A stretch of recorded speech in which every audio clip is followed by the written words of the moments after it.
Hello, everyone. Justice Con. Hello, Justice Con, and I think you know who we're here with. Hey guys, Zack Snyder. We know who you are. This guy was just chilling backstage, so we figured, we should bring him in, talk to him a little bit. I appreciate it. It's kind. I don't mind being in the green room, but it's cool to be actually in the show too. True, very true. Thank It's you really for cool to joining have us you. today. Everyone's really excited to hear more from you as usual. Love that. So you have some goodies for us. Oh yeah, let's. Okay, so I wanted to start off and talk about. So as I have said, when we talked about the charity screenings, and this does not include our future endeavor with our much anticipated IMAX weekend in the fall that's coming. And I'm going to just keep talking about it until someone makes it real. You already hired. We're already hired. We already said right. yes. Yeah. You don't have to twist our arm. We'll do it. So yes, so that's we're thinking that's going to be October, November, but we talked about it. But we'll talk more about that later. But in the meantime, on where is it? July, what date is it? July something. I want to get it right. Oh, 7/19, July 19th, right? Is 7/19? That's July 19th. So Yeah. I can pull it up. July 19th in 3 theaters. That's the AMC Lincoln Square IMAX Theater in New York City. It's the Bullocks Texas State History Museum IMAX Theater in Austin, Texas. And it is the AMC Universal City Walk IMAX Theater in Los Angeles, California. We will be showing the IMAX. We'll be screening on the 19th at 6 p.m. local time to those regions. In those theaters, the Justice is Gray version in IMAX of Justice League. And the way you get in is you, and I'll tweet it, and oh, look, there it is. I can show it. Very well done, guys. It's a Prizio. Charity Buzz. Exclusively on Charity Buzz, and exclusively on Prizio. It's on Prizio. Sorry, it's exclusively on Prizio. There it is.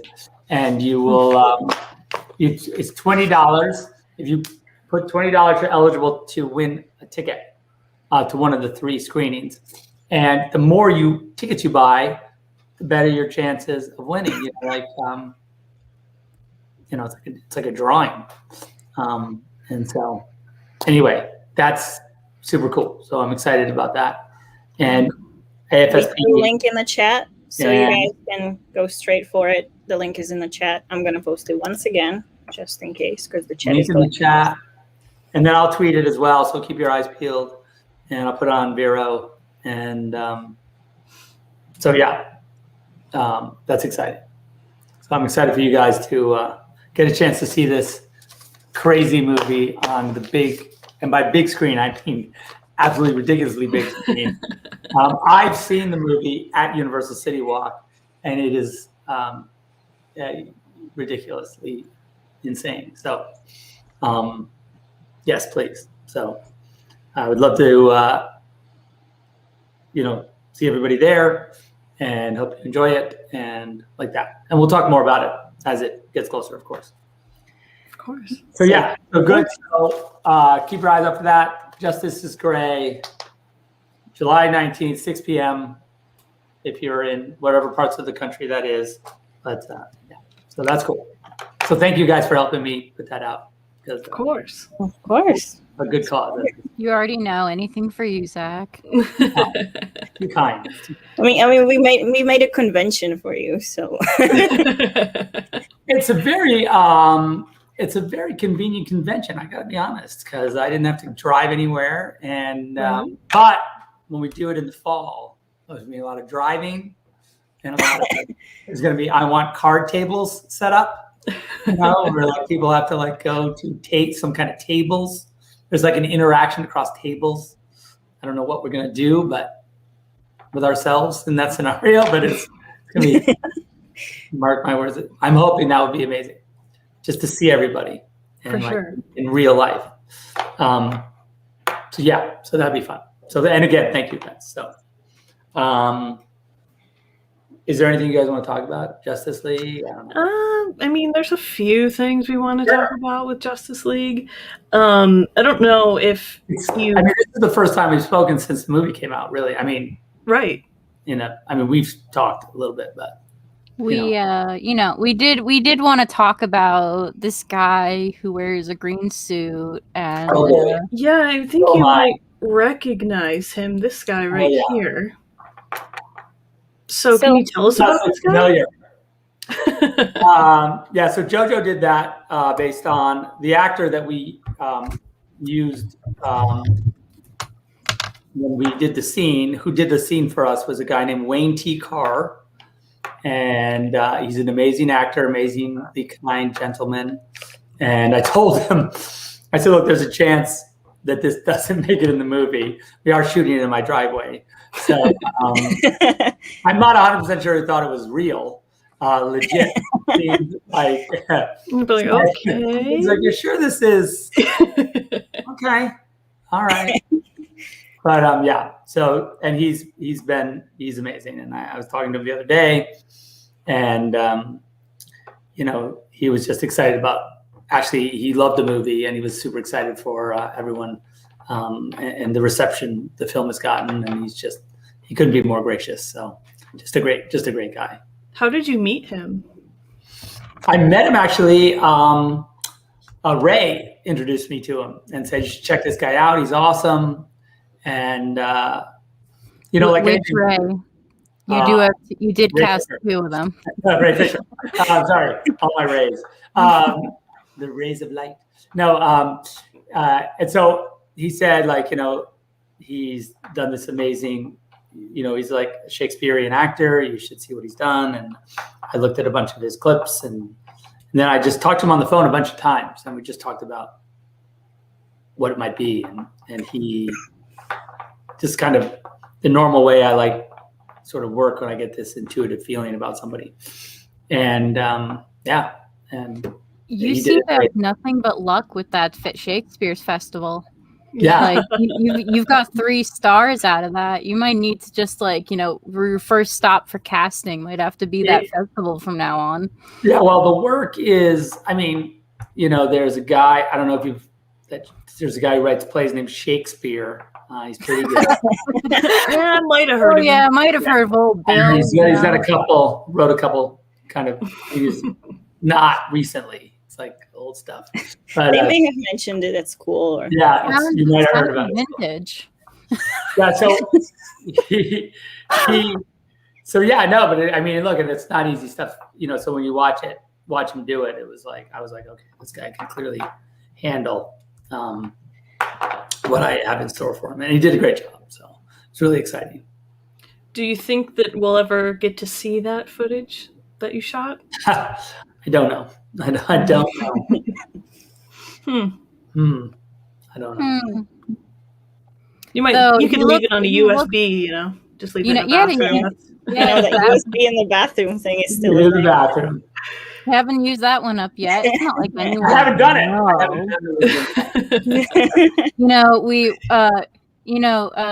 He looks perfect for the role. He really does. He is from just looks alone, he is the embodiment of Jon Stewart. You did an amazing job. Yeah. Is that a physical suit that he wears, or is that all CGI? We had made him a CG suit, and because it was COVID, and we couldn't really do a real suit, and so the mandate was to make it look as physical as possible, real. And I believe that what I had seen, and that wasn't, of course, not finished, and where we were headed, I was very confident that even if we were to see him again, and we had to make him a real suit, it would match exactly what we were doing. So we wouldn't have this thing of like, oh, he was in the one suit and now he's in. So yeah, that was kind of what we talked about, and it worked out. I thought it had potential to work out very well. And you somehow managed to keep that a secret, filming it on your driveway. That's impressive. Yeah, well, there was no one around. It was just me and Eli, and so it was like it was pretty small crew, as they say. And yeah, so it was fun to do, and it was, I shot Harry the same way, in the driveway, for the one shot where he says, the world needs you too, Lois. It was that was in the driveway. We shot that in the driveway too. Really? Speaking of Martian Manhunter, we have a question here from the chat. Talking about how Martian Manhunter works, he's stepping out. Also, why does Martian Manhunter go to Bruce? Is it because he's Spectacle of Superman, or tying into the Nightmare? I think he goes to Bruce because, as it is right now, the Justice League, he's a telepath. So I think that the Justice League in its current form is Bruce is kind of the de facto head right at this moment. And I think that, if you're going to liaison with that group, probably you go to the leader. You go to Bruce. Yeah. Like, hey, can I help? I'm around. Call me.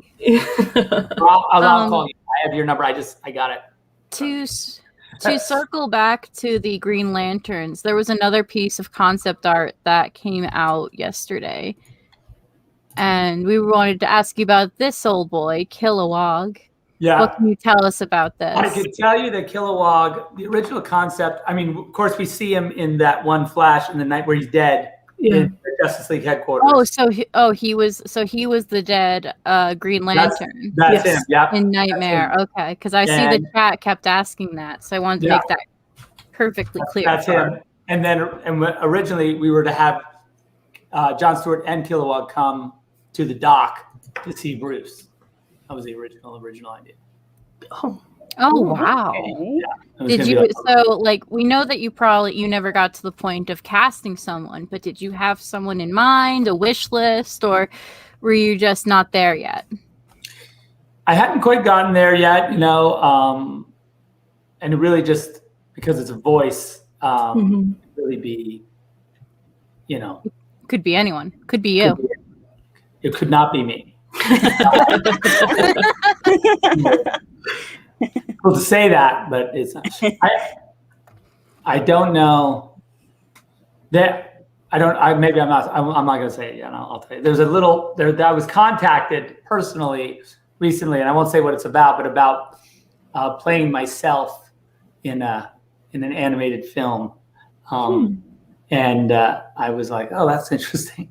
Like in a cartoon. So anyway, we'll see. I'll let you know if that happens. It's funny. A lot of people, since that dropped yesterday, have been thinking you could always just ask Dave Bautista to be Kilowog. That'd be That's a good idea. That's a pretty good idea. I'll ask him tomorrow. Sounds good. Not that we'd ever have to do that, but. It's good to know that you have. It's just fun. It's just look. Maybe we'll make like a fan film. Yeah. Like that's always fun. That could work. Like, what are the rules of a fan film? Like I just don't get paid as long as no one makes money from it, right? Right, and I think if kind of what I just made, basically Justice League is a fan film. Yeah, but like you can't name them like Superman or something. You have to name them like something vague. But Mega Boy. I see people do Star Wars fan films all the time. Oh, true. Yeah, but you're a Zack Snyder, You're kind of a big deal. You're not like one of us lowly so-and-so who've never directed. What about that one fan film with Batman and Darth Vader? I don't know. That I know there's a gray area. Oh, some people in the chat say Bautista would be better as Bane. I think after seeing how That's a little too on the nose. Come on. Okay, Yeah. yeah, that is a bit on the nose. I feel like he's done that character He before. really has. Let's like. So I have a question that I saved from Twitter that I saw that people that I didn't notice this myself, so I can't take credit. But the person's username is his name is Milo. His username is Darkzide with a 3 and a Z. And he says the Superman's death is at minute mark 2:38:57. His resurrection is at minute mark 2:38:57, which is the same numbers as the Bible passage about Jesus rising Lazarus from the dead. Is that on purpose? Come on, guys. I literally just said that the other day. I was like, wonder if it's a Bible passage. I mean, I thought it was definitely on purpose because like it just didn't seem like a coincidence, and we're talking about if that's a you. coincidence, then you know what? Then you're better than What a crazy If it's a coincidence, okay, that's fair. I'm going to say this. There's a chance it was on purpose. There's a chance it's a coincidence. If it's a coincidence, then it's such a crazy coincidence that it's not a coincidence. I was just the movie's been out for a month now, and I'm surprised that only one person got that. It's good work. Dodie and I were talking about it because it was brought up to Dodie when she and David and Carlos did their little blog, they did like a little some sort of like a podcast, and they talked about that exact thing. And I think if you go back and listen to Dodie's answer, it's quite. And that's all I'm saying. Interesting. Okay. Well, I want to like offer up another rabbit hole. So we have one recorded video fun question for you. It's a bit on the like directing side, a bit technical, so I feel like this is a good time to kind of put it in. So let's hear. Hi, Zach. This is Hassan Mohammed from the Geek House Show in the Middle East. Big fan here since the day of Watchmen, which is still my favorite comic book movie of all time to this day. I would like to thank you on behalf of all the fans here in the Middle East for all the work that you do and you continue doing. And, just want to let you know that we're going to support you and keep supporting you until the end of time. I actually have two questions. The first one is about a new technology that is right now being used in filmmaking, which is the LED panels or the LED walls. This technology has been used in The Mandalorian, and I think Matt Reeves also used it in the Batman movie. So as one of the best visual storytellers in Hollywood, if not the best, are you interested in exploring this technology in your future movies? And do you think that it can bring something new to the table that was not there before? And my second question is a straightforward question. What is your favorite bat suit of all time? So these are my questions. Thank you very much. And restore the Snyderverse. Is that the hand gesture for Restore the Snyderverse? I didn't know there was a... At least my fingers crossed. Signing off. But I just also thought that might be some sort of like cryptic. That was funny, like when, to talk about I think Harry actually was talking about it the other day, and he said that he is an Orthodox. He believes in the Orthodox Snyderverse, not the, like that there's like, I was like, that's cool. It's cool to call it Orthodox. All right, so LED walls. Let's just get. Yes, I've done a whole bunch of tests recently with the LED walls, and we played around, and I shot a bunch of stuff. They did a big demo for me, so I could see how it works, and it's very in my wheelhouse, if you will. It's very. I was like, guys, I can do this in 10 seconds. Like they showed it to me. I'm like, okay, give me the camera. Let's go shoot something. I think I actually shot something with Eli. Let me see if it's here. I might not have it, but I might also have it. Videos, some kind of weird. Anyway, and it seemed to be really cool. Like I really, I'll be honest, I kind of enjoyed it. There's a little bit of, I don't know if you can see this, but it's kind of hard to see. So like, this was Eli. And I shot this with my 50. We were just messing around. It was like a lighting test, but it was during COVID, clearly. Wow. That looks beautiful. Was that in your driveway again? No, that was at the down at the stage, down at the LED stage, And so he's in Australia there. Wow. But, like literally. From California to Australia in seconds. Anyway, it goes on and on. But yes, it was quite fun and cool to play around with. And I thought there was massive potential for to do something certainly cool with it. So yes. So the first answer, do I think those LED walls are cool and can we use them?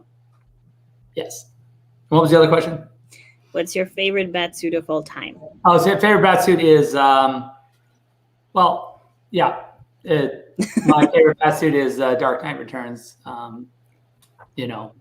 Basically Miller's Batsuit, and probably which you use on Batfleck.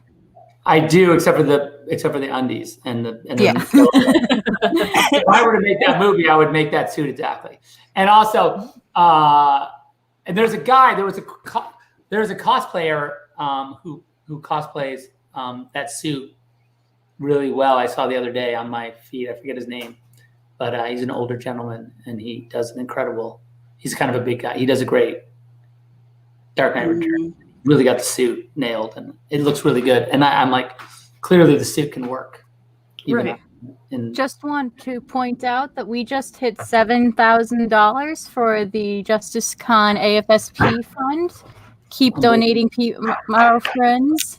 Also, you guys, if you want to go, the Austin photos are doing really well too. I think Links in the bio of the video. So go buy a photo. Go buy. Look, I've got them up in my house. Like there's 2 of 2. So there's those ones and the one I have on my wall right here. That's it. Oh, in the wow. wall. And so I don't know, but there's. I was looking at them, but I'm too poor. Yeah, they are expensive. They are getting. But they're worth it. Expensive. So call your favorite billionaire Yes. and/or millionaire and say. But we're already talking to him. Yes, the problem here. Guest house. Yeah, well, I wish. Guest house feels like guest house. I mean, I don't know. Your boat seems to need some art. Some fine art in it. Anyway. Yeah. I think collectors. Going back to people being casted in your films, I was wondering, Granny Goodness, did you have anyone in mind, or what was because is there anyone? I saw a lot of great. It's a cool. It would be a cool thing to cast Granny Goodness now because it would be like one of the rare times. It'd be kind of like being cast off a drawing, right? Like you see drawing something. Because like a lot of people have floated some really great people that look a lot like our person. I believe, and didn't I say who that? It was based on one of the Weta artist's aunt. Oh wow! No, you didn't actually give any details who it was based on. It. The Weta artist who was making it, I kind of said that's what I'd love her to look like. This, what JoJo drew, and he goes, "Okay, that looks like my aunt." And I think he just kind of. I absolutely love that so much. Yeah, that's kind of personally. My fan cast would either be Ray Porter's best friend, Kim Rhodes, but she's a little on the young side. Right. Or Judi Dench, also known as Mrs. Weasley, because those are like my 2 top. Judi Dench is like, that's some good. Like we already know she can be a bad bitch, so. Yeah, true. It's pretty good. So yeah, that's good stuff. Any of that is good. So yes. Make sure you write that down, please. Yes, all that. Yeah. So we got to fight for the Snyderverse, so we get to cast her. Yes. Dane Judy. We got to get to it. Yes, exactly. The chat's going crazy. They're like, Judi Dench or we riot. Oh my god. What is that? They said Judi Dench or we riot. Oh no, I messed up. I have to throw in my Harry Potter fan card. Judy wasn't Harry. It wasn't Mrs. Weasley. It was Julie Waters. Oh. Oh, I can't believe I just did that in front of 3,000 people. I'm gonna. Allow me to die now. Anyway, You're good. both are good. Both are actually Both are actually. I've seen both of their names for fan casting for that role. I see Helen Mirren a lot. Helen Mirren, of course, me and Helen Mirren. That's like That would be a pretty awesome duo. I worked with her once, Helen Mirren. She was in Guardians of Gaul. She was the voice of Naira, and that's right. I forgot about that. We got to hang out with her in the booth for a while, and she was, as advertised, amazing, and just so connections there already. So just crushing it. So speaking of you and actors, Harry mentioned something in his interview with Scott McClellan, and it was really interesting. He said that he was going to retire from acting right when you called him for Man of Steel. And that's similar to what Gal Gadot says about how she was going to retire when you called her for Wonder Woman. So how does that feel, knowing that you basically like pulled them back from the brink and made these people icons? Like, how does it feel? I didn't know that, because at the time I didn't know that they were, I just see that they're awesome, and I'm like, please be in my movie. What you do after that is up to you. But if you would just grace me with your genius, that would be awesome. So. Yeah, I don't know. I mean, look, the truth is there's very little chance the world would have left those people alone. And so, I'm just fortunate that I got them to do this stuff. Yeah, Harry mentioned that he had tried out for a role in Dawn of the Dead and did not get the part. So, and then he met you again a few years later and got the role for Man of Steel. So that's pretty incredible how you're kind of like you do what all employers say they'll do, that will hang on to your resume and call you if anything comes up. You literally do that. And I do it. I'll bring up. I'm always saying to Debbie, like, what about this guy that we worked with on that thing that long time ago? They'll be like, okay, is he still an actor? Is that person even on the radar? Are they alive? Yeah, and I'll be like, weren't they good though? They were really cool. So, but I do like my people. I tend to. You've got your tribe.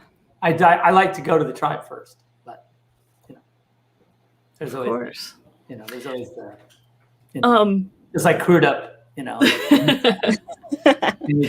you can put Billy in a movie, you need to do it immediately. There's been a few people that have wondered, what did Steppenwolf do to make it so Darkseid kind of, pleasant? Yeah. I feel like there was a coup, some kind of small coup attempt, and I don't know how involved Steppenwolf was. I don't think he was like deeply involved or like the kingpin, but certainly there might have been a negotiation that he was involved with.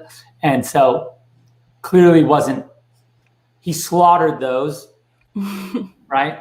So that's he did respond correctly eventually, but there was a small hesitation. That face was just too sweet. I don't think you can't do no wrong. Free my boy. Darkseid was like down with the notion that there would be even hesitation.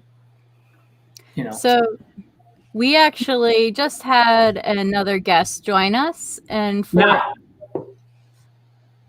we are lucky enough to be joined by Chris Terrio. Another guest join us, and hey guys. Hey Chris. Hold on, I need to turn off my live broadcast. There we go. How are you? I'm hearing this streaming live to the internet. Hey, thank you so much for dropping in. For having me, you guys.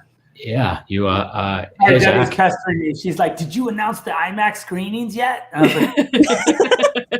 was like, that's all we talked about for the first. If anything, you can cut it at any moment and announce the IMAX. I know. I'm like, yeah. It's like I'm not live, talking about it. So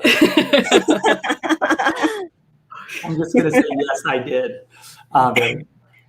But Chris, thanks for joining. Thanks for having me. Kidding me? It's been a while since I've seen Zach live, so it's good to see you. Get to know you guys. Yeah, Zach and I generally talk on the phone or text, so to see the real man in person is a rare treat. Chris sent me a picture of himself in the gym with his Justice League T-shirt on, and it was pretty. Oh, that's sick. Yeah. Well, right now the viewers are going LinkedIn. nuts. Yeah. Everyone's so excited to see you here. Oh, well, I'm so happy to be here. You know,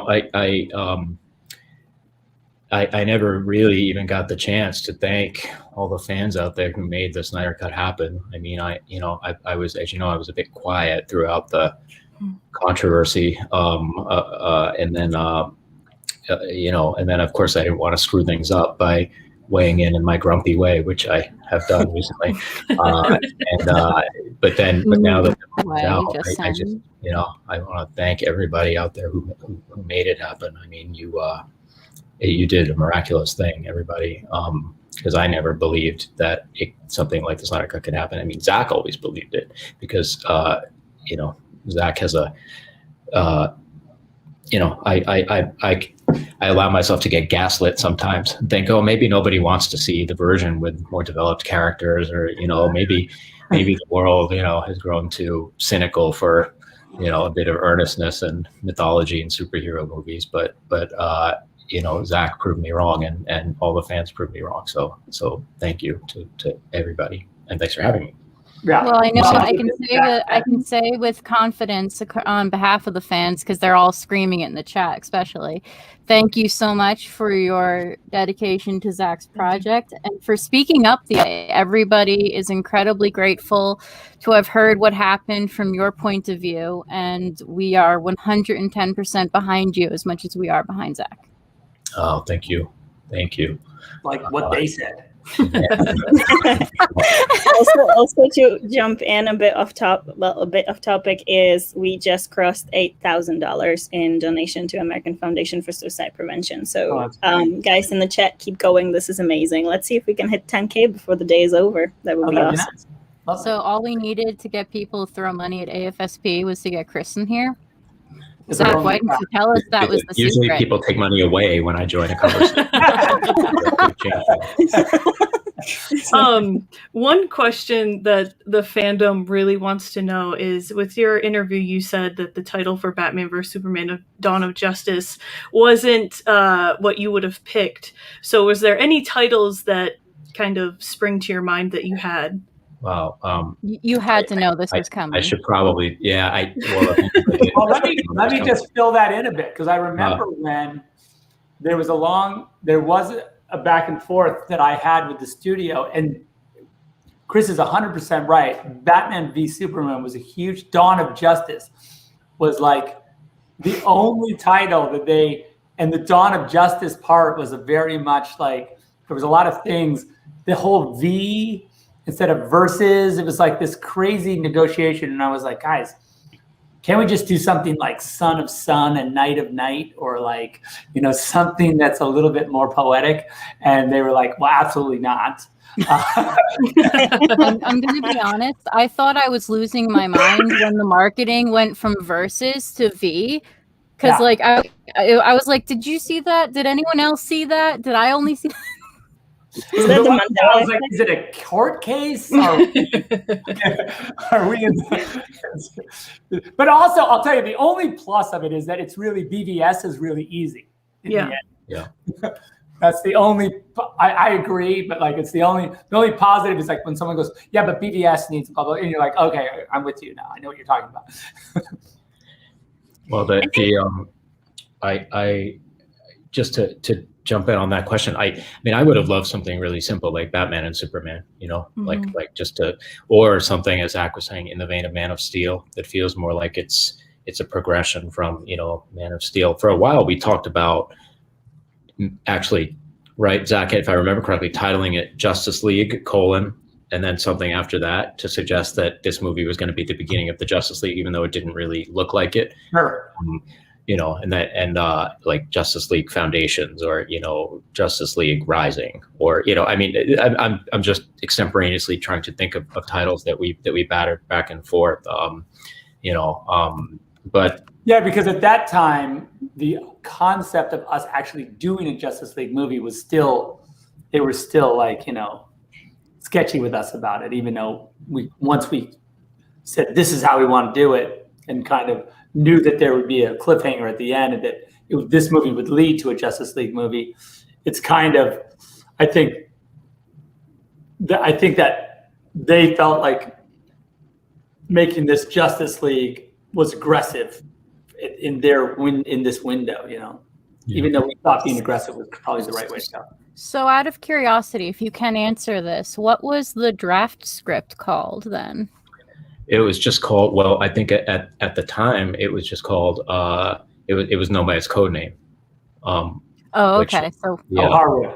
Right. Well, I think Justice League was Harwood, and then it was Milo and Sage, wasn't it? Sage and Milo.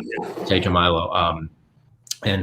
So yeah, we would just call it that. Which was cool because it just said S&M on the cover. Yeah. So like Zach, are you directing the next 50 Shades? Damn. Yeah, it was a little bit. By the way, and our logo was kind of like this weird. Remember, we had that weird bunny-eared mask. It was a very it was kind of like serial killer lotion in the basket vibe. Somewhere. Anyway, it was very kind of like Studio 54 mask. It was weird. I don't know. I don't even know what it is. Yeah. So yeah, it was. Look, I think that the title itself, Chris and I were kind of just happy with BVS that we were kind of putting. I've said famously that. People always ask me about BVS, and I always go like, listen, the truth is, we kind of stole that movie from the studio in some ways. It wasn't 100% the movie they wanted to make.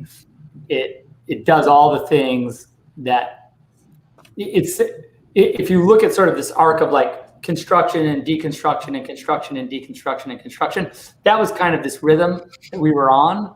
And certainly BVS is a take it apart movie, and Justice League is a kind of put it back together movie.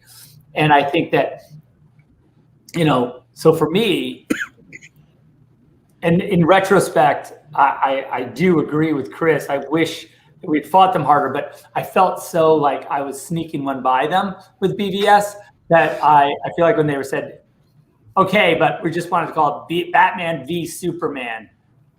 And I go, the movie that we're talking about making. And he's like, yeah. I'm like, oh, okay. In that case, that's fine. As long as it's not another movie. Right. We don't like the title and the movie. That's more problematic. Yeah.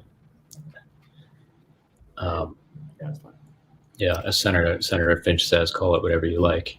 So the flags for me. Yeah. You're like, do whatever you do, call it what you like, just don't look too closely at what we're doing. Yeah. So I want to bring up again what you just said, that BVS was a lot like a deconstruction, and then your Justice League was like putting everything back together. That's definitely the vibe that you guys managed to get across very, very clearly, that it was a sort of resurrection in more ways than just Superman. Was that the original plan? Like when you guys sat down and you wrote BVS and you found out that you were going to eventually possibly do a Justice League, was that the original plan, to make the next one more of a resurrection, a coming together and repairing things? I can remember Zach saying explicitly that the three movies were birth, death, resurrection. And that's not only sort of an explicit Christian metaphor or something, but of all mythology, right? You have birth and then the story, Osiris even, right? You have birth and then death, and then the resurrection is it's so mythic, and it's in our, if you look at any Renaissance painting or think about any, Greek myths, it seems like it's or world myths, it's sort of deep in there. And that was an idea that Zach, I remember our first conversation on the phone, Zach said that. So yeah, that was definitely an explicit design. And when you look at any well-known trilogies, The Two Towers ends pretty bleakly, Empire Strikes Back, of course, ends pretty bleakly. And I'm not even sure that it was an explicit choice in those cases. But right, the natural rhythm, as Zach says, it's a sine curve, right, where you're going from not only from light to darkness to light, but from construction to deconstruction to construction. So yeah, in as much as sorry, Zach, I jumped in and answered for you, but no, it was for both of you. Don't worry. Yeah. I was going to say a lot of people seem surprised at the tone shift, after having BVS for so many years now and then fighting for ZSJL. A lot of people were very surprised at the tone shift. So have you guys seen any feedback like that? How does that feel, seeing people expecting one thing but getting the other? Well, I think that's also part of the job as well. For us, subverting expectation has always been kind of the hallmark of even just what Chris and I talk about, because I feel like, and in all of our discussions, we have always been kind of out in front of the movie, they always say, don't get too far over your skis, but we were always way over our skis all the time. And I think that makes for good drama and for good development of these characters, because we are testing all our own notions about it constantly. We're questioning ourselves about what we think the obvious thing to do with the character or the expected thing. And we're always trying to, if we think we've created some piece of unbreakable canon, the first thing we have to try and do is break it, because that testing the sort of the core of the characters is really what it's all about. You can't, the whole notion of someone saying, a lot of people, I've had a lot of people say to me that if they say, oh, canon says a character can't do this thing. And that what we always do is say oh, well, we should try that immediately. The first thing they need to do is that thing. Because, it goes to the heart of, we want to deconstruct it because we want to understand it. And the only way to understand it is to flex it so hard that it might break, and that, I think that's kind of the way that, correct me if I'm wrong, but that's how I felt like we went at it almost the whole time. And even you guys definitely do push it. You push it, but in a good way, a really good way. But just regarding the tone, a lot of the character interactions just naturally lent themselves to a slightly lighter touch, because of course Bruce and Alfred, are kind of like an old married couple by this point in their relationship, right? So we had a little bit more fun with that because we didn't have the sort of as Alfred says in the extended or the ultimate edition, this white whale madness that we were dealing with on Bruce's side. So we could lighten them up a little. I think right from the beginning, we sort of imagined Flash as a little bit, imagine Barry as a little bit lighter than some of the other characters. He's younger. He's, there's something a bit ADD about him, like there's about me, and Zach, I'm sure in some ways, it's, in a sense, our, what, you want to ride bikes? What? But our personalities, I think, naturally lend themselves to a bit of Barry's energy. And then, all the same with Diana and Arthur. They are serious mythological characters, but there's also there's a lighter side to them. Diana is even back from BVS, I think we had fun with Bruce and Diana in the sort of film noir interaction with Bruce, at the museum, and that idea of a sort of slightly loaded relationship between Bruce and Diana was something that we thought was fun, always, because they've both seen a thing or two, right? They've both been around, and they have a sort of ironic shorthand between them. And the nice thing is that the subversion there that's amazingly fun is that Bruce thinks in his confidence that he's been around as much as anybody, and then Diana actually has been around way more than he has. Actually, actually more than physically possible to be around. Kind of cool. Which we tried to establish right from the beginning with that joke about their security system. Where Bruce says, "I paid a fortune for it," and she says, "It took me almost a minute to dismantle it." Right? She one-ups him, but because Diana is Bruce thinks he's seen it all, but Diana sure has seen it all. Yeah, and the thing about Bruce, he's not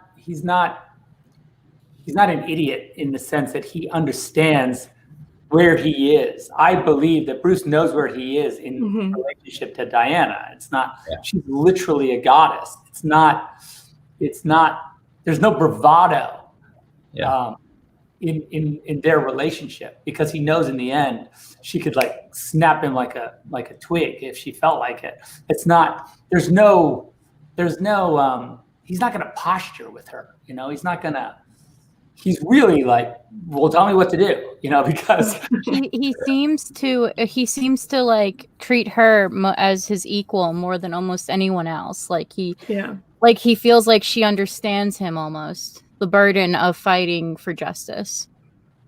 Yeah, and I think there is an understanding there, but I guess my point is that, like, I would say that in his mind he knows that really, if she felt like, if it was in her, if she had the inclination to like kind of alpha the whole place, she could in a second, and he like, you know, it's just she just doesn't really think that way, you know. She's not as much of like, you know, she's not trying to she's not about literally just take over. She respects him as much as he respects her.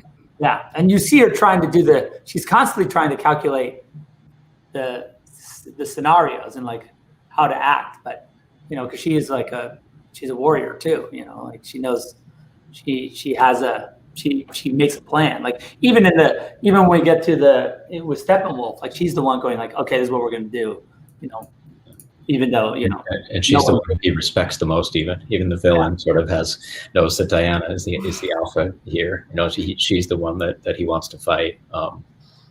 He knows that she's the lead, you know, sort of the pack leader in terms of power. Speaking of Batman, Chris, what were your thoughts on the Batman script by Ben Affleck? Well, I'm biased because Ben's my friend, so of course, I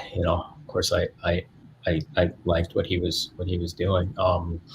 You know, I'm disappointed that we won't get to see that version of Batman. He's, as you know, Ben would always, you know, he and Zack developed Batman together, and he would always say that he wanted to play him as somebody who's seen, as we were saying about him and Diana, who's seen a bit and been around and has worn the cape and the cowl for a long time, and so it was a slightly different Batman than the than the Bale Batman, which I really love, and some others.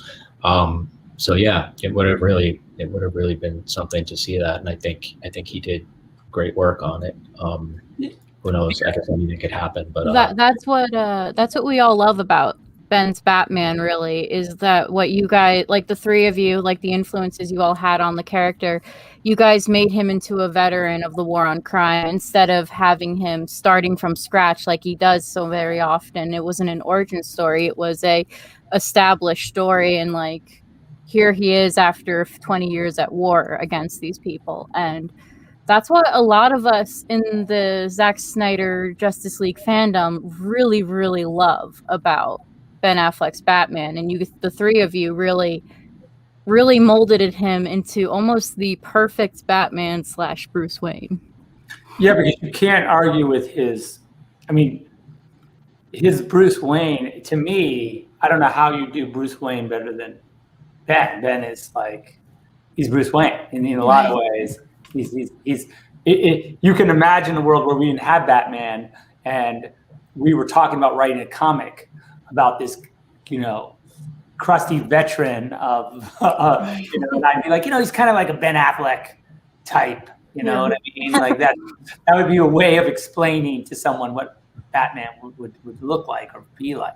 And I just think that the idea also of even Ben's Batman and where he comes to us in pop culture, where he comes to us is very meta in a lot of ways, because the audience, because of Chris's movies and what Chris did, and Chris really sort of fleshed out a world and educated everyone about Batman. Everyone kind of, if you didn't know about Batman and you saw those three movies, by the end of it, you're like, okay, Batman, you had the idea of his origin. Yeah, I understand, like, you know, family killed, trained with ninjas, came back. No parents, you know. Got it. Lives Rich. in cave. Ready, rich, yes. And so I just think the cool thing about, and the fun that we had was that we were like, okay, so the audience, even the non-comic book audience, is ahead of us now. They know the mythology. It's like, you know, we're making a Santa Claus movie and everyone knows, like, okay, North Pole, we know. You don't have to, like, you don't have to do any of that, you know. That's and so an amazing way to put that. I think, but that was the fun for us, because then we could just go like all these cool implied pains that he had suffered over those 20 years. You guys got to you got to skip the first like 10 steps. Yeah. Or at least then, even in the myth of Bruce's fall, you know, into the earth, we got to put a twist on it, which is in the dream, right? The beautiful lie of the dream, which is that he can fly out, because the audience already knows that, you know, that is the origin of Batman, that he falls and all that kind of thing. And you don't really get to twist the myth unless the myth is well known, right? So at the beginning of BVS, Zack's able to kind of tweak it and show almost like this fantastical, you know, imagined ending to that story, because the audience already knows the story, right? If the audience didn't know, you couldn't. But also, I seem to remember, Zack, I think we and Ben had a conversation about Michael Mann's movie Heat, right? About like a cop who's been around, you know, Pacino and De Niro, they've been around a minute, like they've seen it all, and that there was a bit of that tone even in Batman. Well, I remember kind of James Bond tone, right? Of that we wanted to introduce a little more into the you know, into his sort of civilian scenes. Yeah, because didn't we talk a little bit about having Heat inspire that the first meeting also of Superman and Batman, you know? Yeah. So there's a question we keep getting that is about the open pod on the Kryptonian ship. Can you speak on that a little bit? I think the open pod was left over from Man of Steel, and we continued to show it. I don't know that I have some ideas about who the open pod could be, but I don't know. Chris and I hadn't really reached that point in the story, but, you know. Who do you think it could be? Really? I had to Can a guy have some? I had to ask, or else they dry it. So Yeah, it was one of those questions that if we didn't sneak it in there, yeah. I see that we crossed 9,000 in donations, so thank you very much, everybody who donated. We have 1K to go, so you have the rest of this panel and then the J11 panel next to get us to 10K. I like putting the pressure on Jay. Come on, Jay. Take this on. It's funny because we didn't give Jay an end time, so Jay, you got to stay on because it's hard. It's kind of hard. He's so passionate about the work, especially he does with you, that it's kind of hard to put an end time on Mr. Oliva because he has a lot to talk about. And speaking of that, we hear from Zack all the time about how much he loves The Dark Knight Returns. Chris, what are some inspirations for you? Is it the same for you? Is there other comics or plot lines you pull from? Wow. Well, we of course, as a clear from BVS, all the Frank Miller stuff we talked about a lot. The Morrison stuff, of course, is philosophically inspiring and so complicated, and he sort of, is always trying to break the bounds of what intellectually, a comic book or a graphic novel can achieve. The Alex Ross stuff we looked at a lot, just as reference, as character, as I know, visual references, and I could go on and on. We also, even outside the bounds of comics and graphic novels, there were so many just books of mythology and stuff that we talked about and thought about. As you know, from Zack's visual style, it is so mythological. It is not only in the Joseph Campbell sense, but in the sort of you know, I mean, you look at, and I'll embarrass Zach by flattering him, but you look at any frame from one of Zach's films, right? And it could be something that you see in a museum, and not only the sort of imagery that is from, like, as I was saying, like a Renaissance painting, but also mythic, you know, like sort of you look at and it's quite literal in JL, right? You look at the frescoes on the wall about Uxus's first invasion, and there's a kind of Byzantine, you know, primitive beauty about them. So I think the other thing that really informs the films is just art and Zach's knowledge of art and myth. Zach's unafraid to talk about myth, which is so nice, and with a collaborator, you know, like there's no sense of, oh, you're being too obscurantist or too academic or too, you know, or there's Chris being a weirdo again. Zach is like right there with you. You're like, I'm a weirdo too. You guys seem to be like a match made in heaven. Like the fact that Ben brought you on to the movie, and the two of you just seem to vibe so well together. Like you're saying, like everything you're saying, Chris, sounds exactly like stuff that Zach has said to us 1,000 times already about where his influences from. I promise we didn't rehearse, and you know, Zach is often given credit, obviously, for his you know, astonishing visuals, but Zach also has such a great sense of story, you know, and the rhythms of a story, and what's going to work and what's going to be emotional. I mean, I was telling Zach earlier when we spoke on the phone, I had my doubts early on about whether the Flash turning back time scene was going to work, as I thought, can you introduce that new concept so late in the film? Although if you notice in Flash's scene with his dad, in Barry's scene with his dad, there are constant references to time. Like, you know, that whole scene is full of time references, but running that's in place, a little foreshadowing. But then I saw the finished cut, and it's just transcendent. I thought when Flash, you know, turns back time, it's pure cinema, right? Because on the page, I didn't even know how you could write that, you know, and that's how you know that you're experiencing real cinema, because I couldn't have described what that is. I couldn't imagine it, but Zach created it. So there it is. There is a question that we are being begged to ask really quick. Is how do the two of you feel about Restore the Snyderverse? You mean as a concept or as a... Yeah, like would you like if that's, because that's become the next rallying cry for the movement. Listen, and I mean, I'll let Chris talk about it. I'll just say this. I think it is a concept that I believe shows sort of reverence for the work, right? Mm-hmm. And in that way, whatever it results in, I have no idea, and most likely nothing, just based on, you know. If the fans once again are heard, and that's in the wild universe where they are heard, would you be willing? I guess my point is that, like, the reverence for the work is a thing that I never would dismiss and or in any way say I don't respect, and that I would not, of course, give my entire effort to support. Mm-hmm.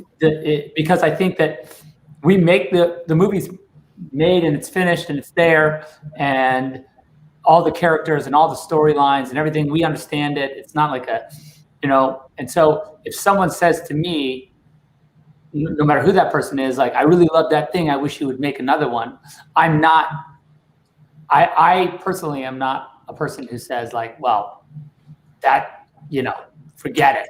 Like, you know, I think that's rude because of never say never, I guess. Yeah, because my what's happened in the last, whatever, 3 years for this movie to exist is impossible. So that's all I think. I don't know what you think, Chris.